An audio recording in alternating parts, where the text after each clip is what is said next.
Amma ba'd.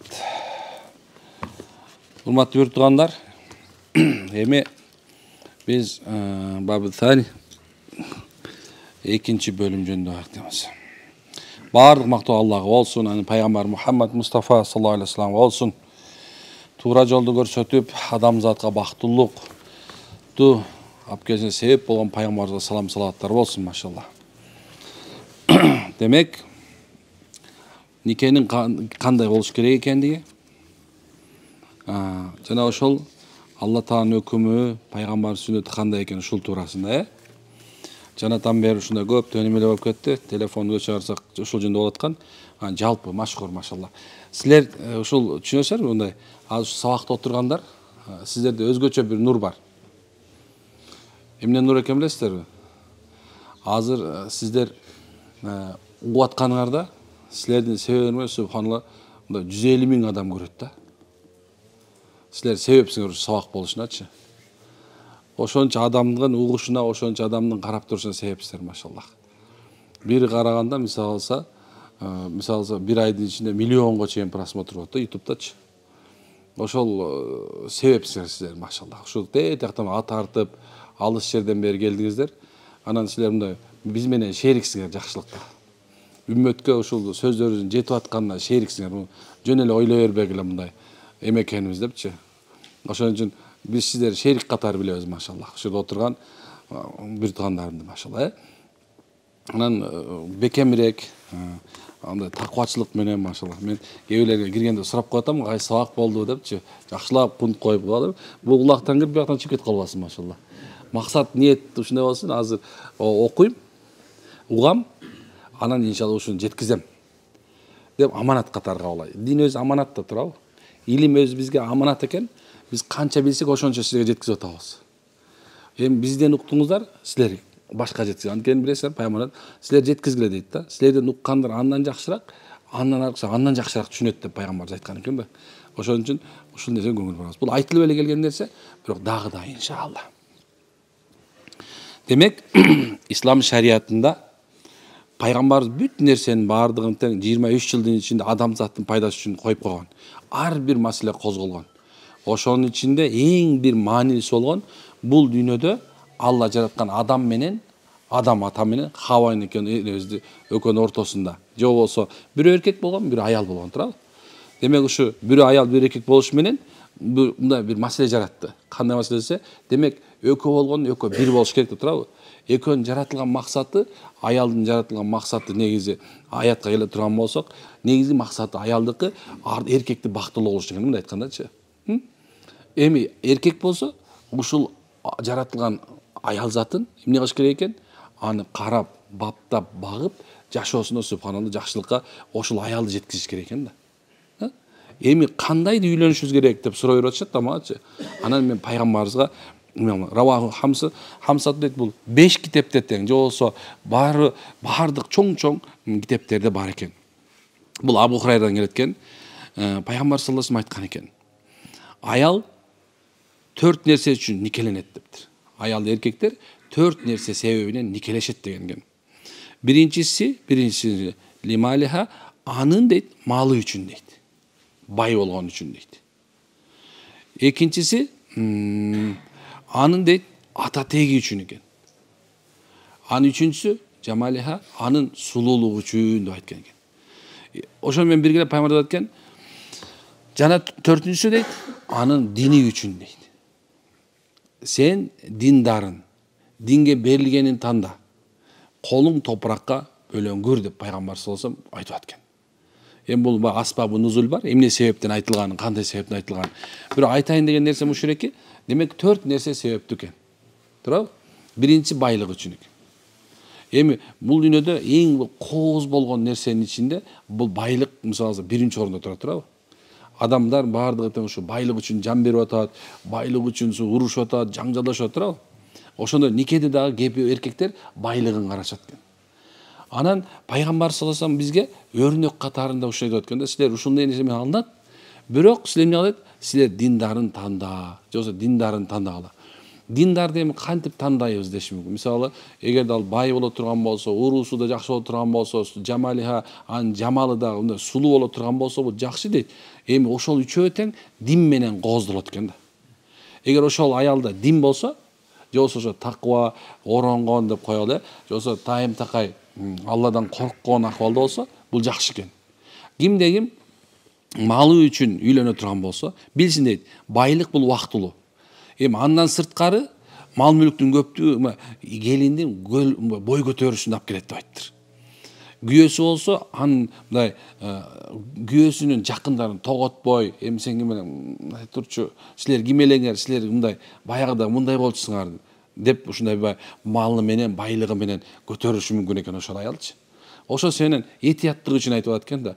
Эми кээ бирлер бар, бай, бирок аябай жөнөкөй. Бул жөнө сөз эмес. Алки кээ бирлер бар да, мисалы жаңы байый калышы мүмкүн. Жаса баягы кээ бирлер бар, стереотип катар жашоодо только байды гана карашат туурабы аялдар, ошондой да, байга тийгиси келет. Мисалы мен айтып атат, көчөтөн бери айтып атышат, мындай никелен десем эле, мен менен никеге турбайсың десем эле, ата энеңден отдельно жашай турган болсоң, тием деп айтып атат экен да. Ата энеңден отдельно жашайм десе, тием деп айтып атат экен. Анан мен эмне кылам дейт да. Аны албай эле кой дедим. Туура эмес айттымбы? Эми биз үчүн, мисалы, эркектер үчүн, мисалы, бул дүйнөгө алып келген, мисалы, бул китепти абдан сонун жазган, мен азыр ушул жөнүндө айтып берем да, анан ушул нерсе мага кара калсаңыз кандай нерсе.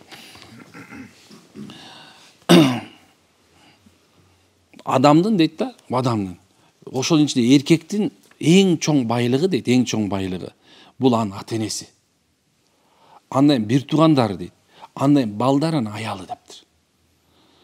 Эми эгерде сыйлоо тескерисинче болуп калса, анда биринчи сен аялыңды сыйлай турган болсоң, аялыңды карай турган болсоң, ошонун гана айтканын кыла турган болсоң, бирок ата энеңдин каалоосу четке кала турган болсо, анда субханалла, эмнекен бул табиятка каршы экен.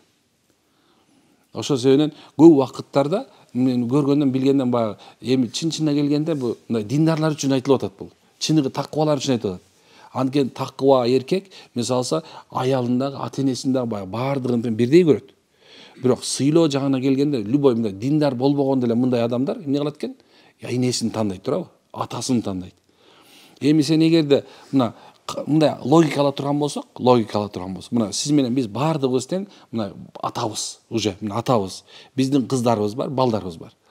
Эми мына эгерде ошол эле мисалы ошондо тийбейм деп аткан кыз, мисалы байлыгына чиренип, сулуулугуна чиренип, абалки мындай кээ бирлер сен 2 дипломуң, мен 2 дипломум бар, сен дипломуң жок экен, тийбейм дегендер да бар да. Кээ бир акымактар ушундай, мисалы дипломуна таянат. Мен көп чоң окуу жайда окугам. Мама, тумеле 5 окуп салса кызыл дипломун өлтүрмөк экен да. Ушундай да. Анан ошол эки мисалы карасаң да, эртең сени менен мен ата эне болом. Ата эне болгондон кийин субхан мен келин алам. Эмне кылам? Күйөө балалуу болом. Эми салынуу кашык экен да. Эгерде сен бүгүн кайната кайненеңди сыйлай албай турган болсоң, эртең сен кайната кайнына болгондо кандай болот? Туурабы? Демек ошол кээ бирлер байлыгына таянып, эмне кылышы мүмкүн экен? Ошол нерсени баарын түртүшү мүмкүн. Жок, мен жашабайм. Сени кээ бирлерин көрүп атам, угуп атам. Субханалла, ошол эмне кылам балдакем, айла жок, бул балдарым бар.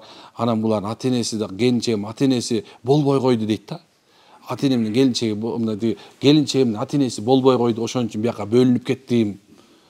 Жок, субханалла, туугандарым. Ар биринин альтернатива бар. Ошол аялдарыбызга, ошол эми келечекте үйлөнө тургандар диндарын карагыла.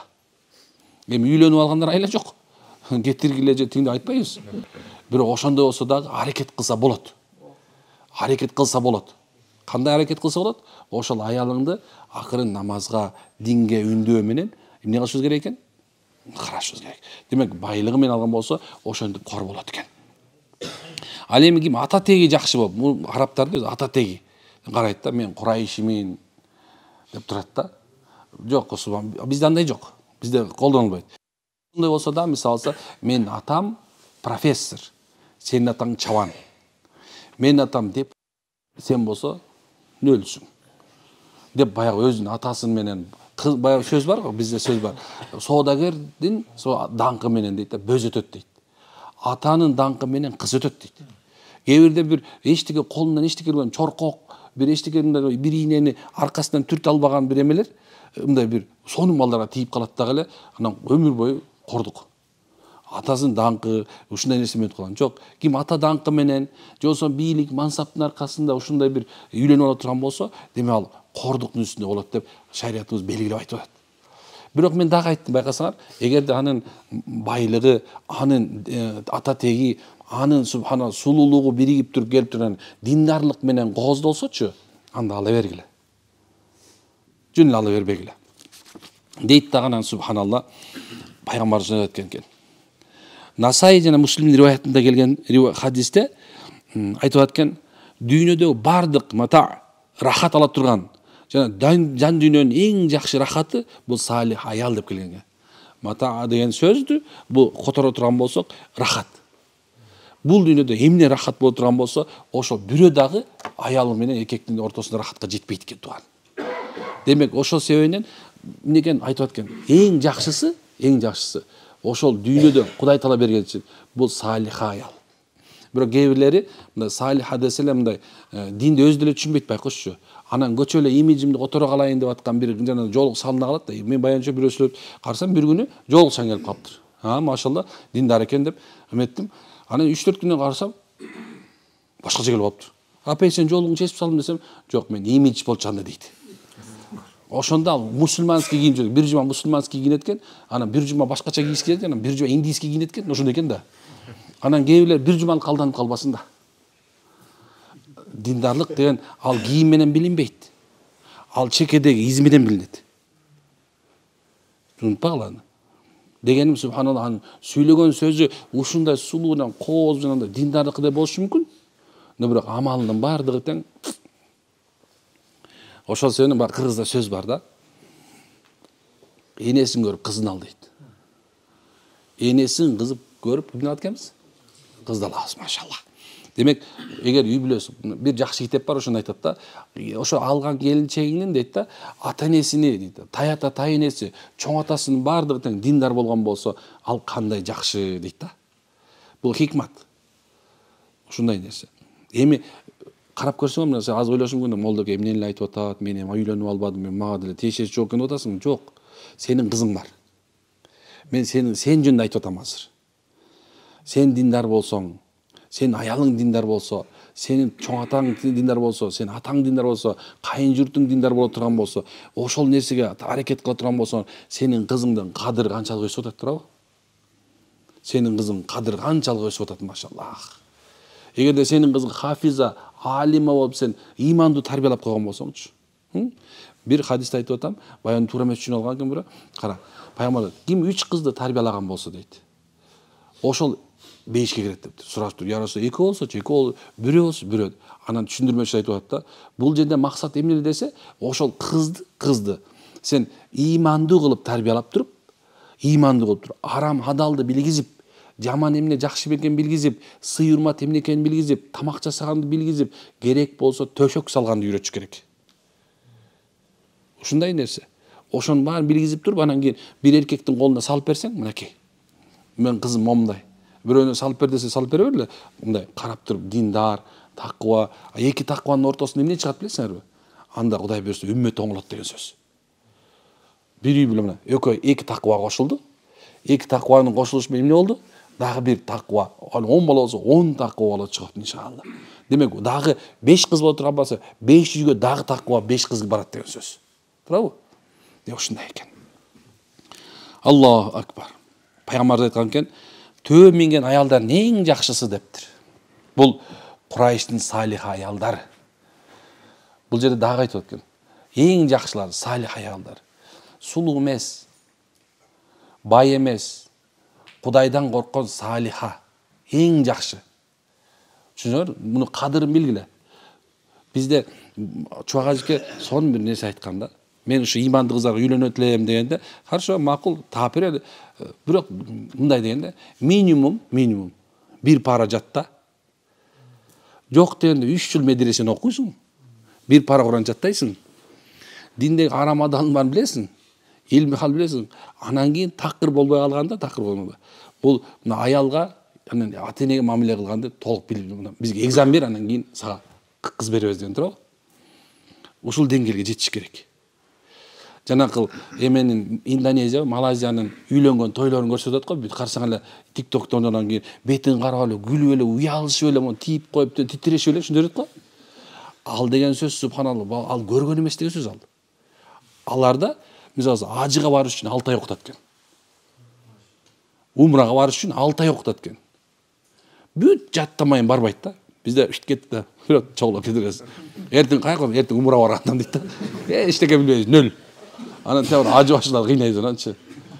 Туура карасаң эле базарда жүрөбүз го. Какиде жүрөбүз. Алар ушуну эми үйлөнүш үчүн алар Куранды жаттап бүтүш керек экен да. Полный Куран жатташ керек экен.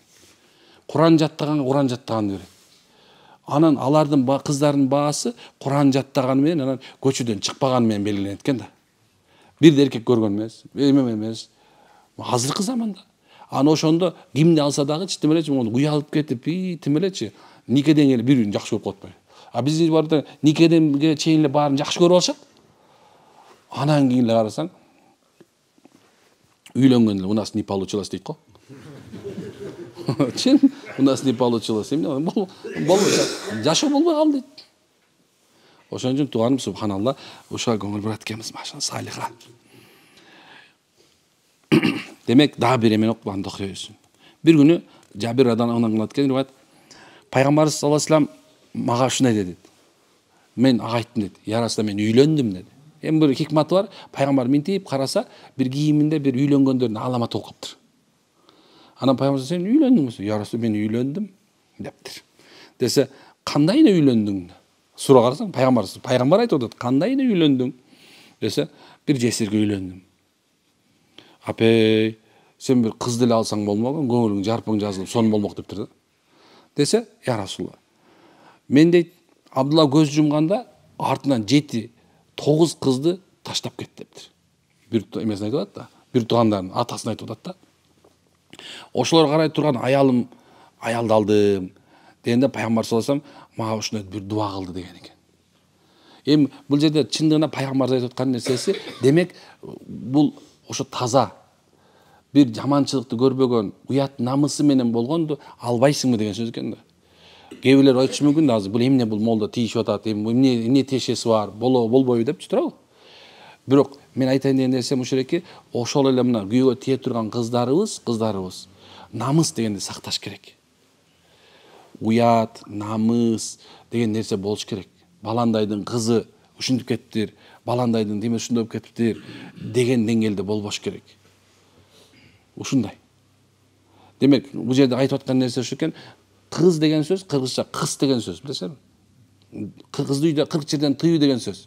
Кыздарды, карындаштарыңарды эгерде силер таза бирөөнү бере албай турган болсоңчу, ошон үчүн субхана биздин милдет бул. Пайгамбар ушундай айтат экен. Демек, мынекен намысын коргогон, жакшы бир пакиза, эч жаманчылык көрбөгөн ушундай бир кыздарды алгыла деп пайгамбар бизге айткан экен субхана. Кандай экен? Биринчиси диндар, салиха болсун. Экинчиси субхана уяттуу болсун, намыстуу болсун экен. Анан эң чоң нерсеси мындай намысын сактаган кызды алышыбыз бизге шарт кылынган экен пайгамбар тарабынан. Иншалла. Түшүндүрө алдымбы? Мен силерге түшүнүп болушум балким угуп отургандар кээ бирлер катуу оор тийип калышы мүмкүн азыркычы. Айтайын деген нерсем ушул эки. Бул биз айтып аткан сөздөр диндарлар үчүн, имандуулар үчүн. Кээ бир иманда болбогон адамдар, дин менен тиешеси жок адамдар эмне ишиң бар деши мүмкүн. Мен аларга сүйлөгөн жокмун, чын айтайын. Мен имандуу, диндар адамдарга айтып атам. Түшүндү да, Анда субханак ва хамдик, ашалла анта астагфирука ва атубу илейк. Амин раббил аламин.